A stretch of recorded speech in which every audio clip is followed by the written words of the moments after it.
ओम नमः शिवाय। हर हर महादेव।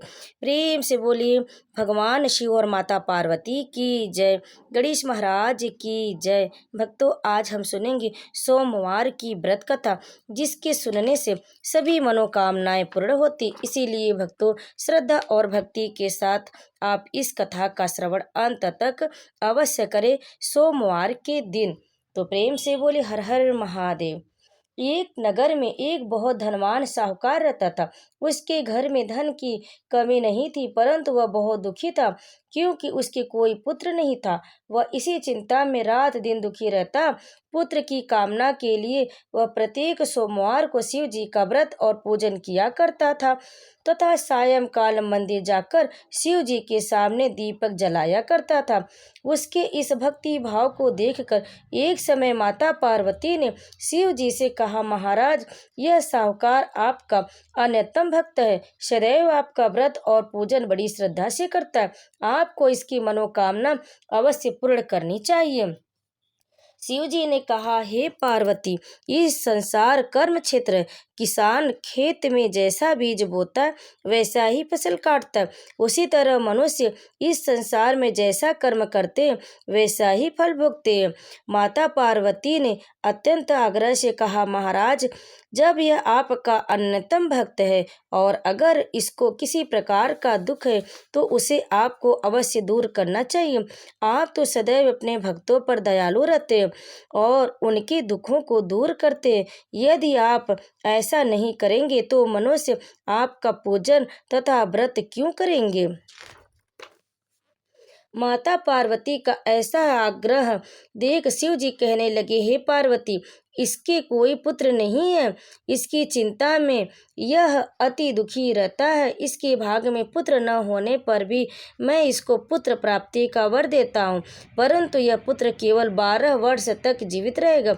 इसके पश्चात वह मृत्यु को प्राप्त हो जाएगा। इससे अधिक मैं इसके लिए कुछ नहीं कर सकता। माता पार्वती और भगवान शिव का यह वार्तालाप वह साहूकार सुन रहा था। इससे उसको न तो प्रसन्नता हुई और न ही दुख हुआ। वह पूर्व की तरह शिव जी का व्रत और पूजन करता रहा।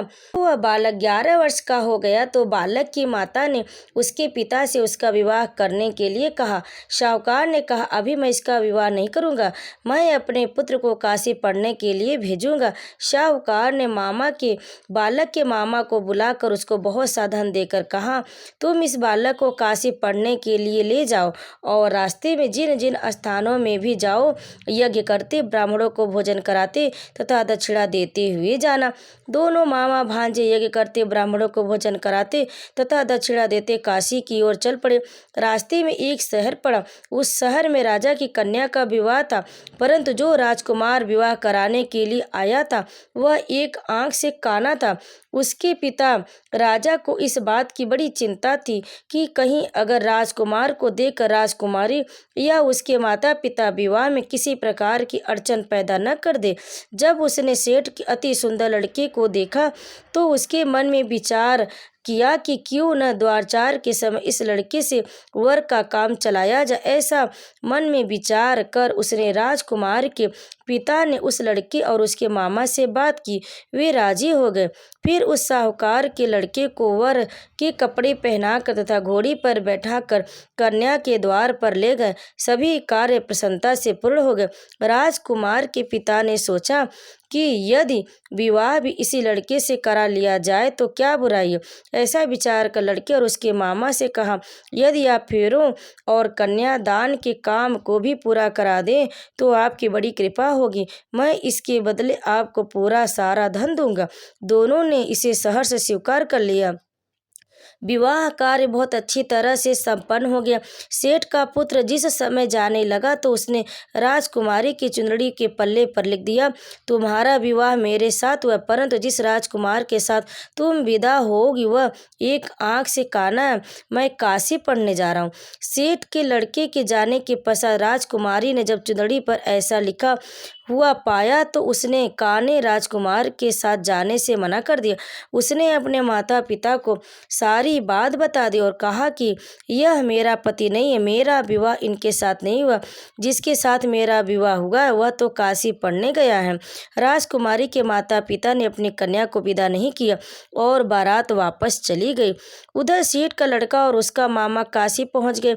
वहां जाकर उन्होंने यज्ञ करना और लड़के ने पढ़ना शुरू कर दिया। जब लड़के की आयु 12 साल की हो गई उस दिन उन्होंने यज्ञ रचा रखा। लड़के ने अपने मामा से कहा, मामा जी आज मेरी तबीयत कुछ ठीक नहीं है। मामा ने कहा, अंदर जाकर सो जाओ। लड़का अंदर जाकर सो गया और थोड़ी देर में उसके प्राण निकल गए। जब उसके मामा ने आकर देखा कि उसका भांजा मृत पड़ा है तो उसको बड़ा दुख हुआ। उसने सोचा कि अगर मैं अभी रोना पीटना मचा दूं तो यज्ञ का कार्य अधूरा रह जाएगा। अतः उसने जल्दी से यज्ञ का कार्य समाप्त करवाकर ब्राह्मणों के जाने के बाद रोना पीटना शुरू कर दिया। संयोगवश उसी समय शिव पार्वती उधर से जा रहे थे। जब उन्होंने जोर जोर से रोने की आवाज़ सुनी तो पार्वती जी कहने लगी, महाराज कोई दुखिया रो रहा है, इसके कष्ट को दूर कीजिए। जब शिव पार्वती वहां पहुंचे तो उन्होंने पाया कि वहाँ एक लड़का मृत पड़ा था। माता पार्वती कहने लगी, महाराज यह तो वही सेठ का लड़का जो आपके वरदान से उत्पन्न हुआ था। शिव जी ने कहा, पार्वती इसकी आयु इतनी ही थी, वह यह भोग चुका। तब पार्वती जी ने कहा, हे महाराज इस बालक को कुछ और आयु दे, नहीं तो इसके माता पिता तड़प तड़प कर मर जाएंगे। माता पार्वती के बार बार आग्रह करने पर शिव जी ने उसको जीवन का वरदान दिया। शिव जी की कृपा से वह लड़का जीवित हो गया। शिव जी और पार्वती कैलाश पर्वत को चले गए। शिक्षा पूर्ण होने पर वह लड़का और उसका मामा उसी प्रकार यज्ञ करते, ब्राह्मणों को भोजन कराते तथा दक्षिणा देते अपने घर की ओर चल पड़े। रास्ते में उसी शहर में आए जहां उस लड़के का वहां की राजकुमारी से विवाह हुआ था। वहां आकर उन्होंने यज्ञ आरंभ कर दिया। उस लड़के के ससुर वहां के राजा ने उसको पहचान ली और महल में ले जाकर उसकी बहुत आवभगत की। फिर बहुत से दास दासियों सहित आदर पूर्वक अपनी राजकुमारी और जमाई राजा को विदा किया। जब वे अपने शहर के निकट आए तो मामा ने कहा कि मैं पहले तुम्हारे घर जाकर तुम्हारे माता पिता को खबर कर आता हूँ। जब उस लड़के का मामा घर पहुंचा तो उसने देखा कि लड़के के माता पिता घर की छत पर बैठे थे। उन्होंने यह प्रण रखा था कि यदि हमारा पुत्र सकुशल लौट आया तो हम राजी खुशी नीचे आ जाएंगे, नहीं तो छत से गिरकर अपने प्राण दे देंगे। उस लड़के के मामा ने आकर जब यह समाचार दिया कि आपका पुत्र आ गया है तब उनको विश्वास नहीं आया। तब मामा ने शपथ पूर्वक कहा कि आपका पुत्र तथा आपकी उसकी पत्नी और बहुत सारा धन साथ लेकर आया है। तो सेठ प्रसन्नता से भर उठा। सेठ सेठानी आदर पूर्वक नीचे आए। बाहर आकर उन्होंने अपने पुत्र तथा अपनी उसकी पत्नी का भरपूर स्वागत किया। सभी प्रसन्नता के साथ रहने लगे।